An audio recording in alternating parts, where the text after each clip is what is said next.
Di hari yang mulia ini, kami ingin berkongsikan dengan anda tentang Perak Sejahtera 2030.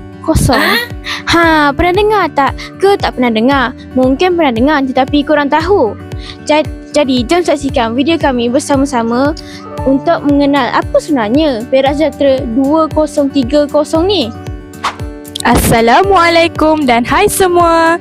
Saya Nur Anis Anika. Saya Nurbina Sofia. Saya Zulharis Raikal. Saya Alia Amani.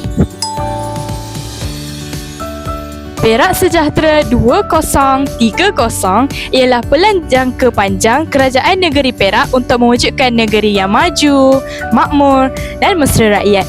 Ia memberi fokus kepada 7 teras utama dari ekonomi, pendidikan hingga alam sekitar.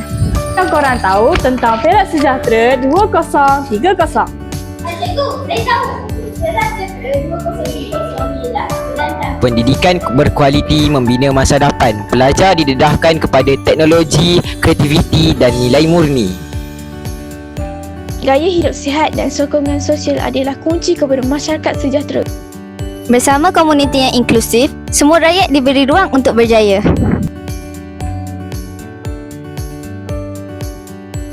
Generasi muda perlu celik teknologi dan cintakan alam sekitar.